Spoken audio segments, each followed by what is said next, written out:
ഈ മലയോര മേഖലയിലെ വന്യജീവി ശല്യത്തിന് ഒരറുതിയും ഉണ്ടാകുന്നില്ല. അവരുടെ സ്വൈര ജീവിതം ഒരു തരത്തിലും നടക്കുന്നില്ല എന്ന തരത്തിലാണ് ഓരോ ദിവസവും വാർത്തകൾ പുറത്തു വരുന്നത്. ഇപ്പോൾ കൽപ്പറ്റയിലെ വീണ്ടും പുലിയുടെ സാന്നിധ്യം. പുൽപ്പാറ എൽസ്റ്റൺ എസ്റ്റേറ്റിലാണ് പുലിയെ കണ്ടത്. വനം വകുപ്പ് ഉദ്യോഗസ്ഥർ സ്ഥലത്തെത്തി പരിശോധന നടത്തി. രതീഷ് വാസുദേവനുണ്ട്. രതീഷ്, ഒരിടവേളയ്ക്കു ശേഷം വീണ്ടും കൽപ്പറ്റയിൽ പുലി സാന്നിധ്യം.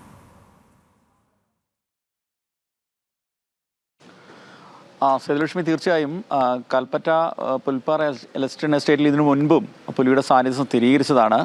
വനസമാനമാണ് എസ്റ്റേറ്റിൻ്റെ സ്ഥിതി. ഇതിനു മുമ്പും പലതവണ പുലിയെ ഈ തോട്ടത്തിനുള്ളിൽ കാണുകയും വനം വകുപ്പ് ഉൾപ്പെടെ പരിശോധന നടത്തുകയും ചെയ്തു.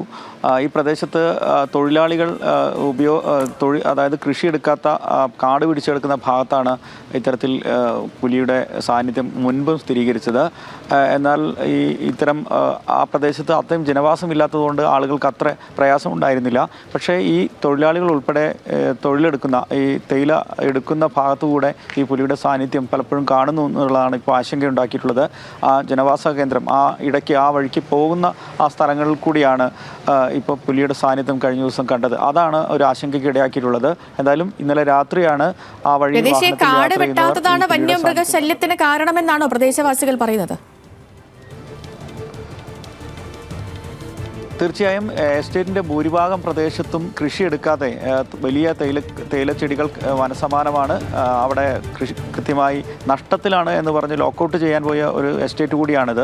തൊഴിലാളികൾ പലതരത്തിൽ അവിടെ ചില ഭാഗികമായി തൊഴിലെടുത്താണ് ജീവിക്കുന്നത്. അതുകൊണ്ട് തന്നെ എസ്റ്റേറ്റ് മാനേജ്മെൻറ്റിന് ഇത്തരത്തിൽ സാമ്പത്തിക ലാഭം ഇല്ലാത്തതുകൊണ്ട് തന്നെ അവർക്ക് ആ എസ്റ്റേറ്റ് നോക്കി നടത്താൻ താല്പര്യമില്ല.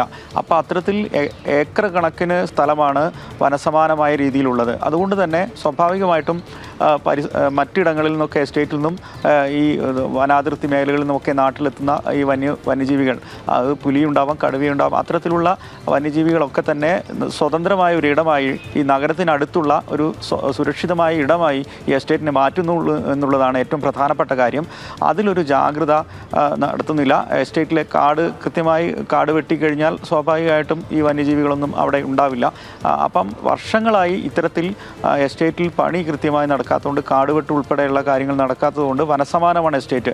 ഇത് ഒരു തൊഴിലാളികൾക്കോ കുറച്ച് ആളുകൾക്കോ മാത്രം ചെയ്യാൻ പറ്റുന്ന കാര്യമല്ല. നിരന്തരം ആ തോട്ടം പരിഷ്കരിച്ച് കൃഷിയൊക്കെ കൃത്യമായി ചെയ്യണം. പക്ഷേ മാനേജ്മെൻറ്റ് നഷ്ടം എന്ന പേരിൽ തന്നെയാണ്, അവർക്ക് ലാഭകരമല്ല എന്നുള്ളത് കൊണ്ട് തന്നെ തോട്ടത്തിലെ കാട് വെട്ടുന്നില്ല. ഈ കാട് വെട്ടാത്തതാണ് വലിയ പ്രശ്നം ഉണ്ടാകുന്നത്. വയനാട് കൽപ്പറ്റയിൽ വീണ്ടും ഒരിടവേളയ്ക്കു ശേഷം വീണ്ടും പുൽപ്പാറ എൽസ്റ്റൺ എസ്റ്റേറ്റിൽ പുലിയുടെ സാന്നിധ്യം. ഇതുമായി ബന്ധപ്പെട്ടുള്ള വിവരങ്ങൾ നൽകുകയായിരുന്നു രതീഷ് വാസുദേവൻ.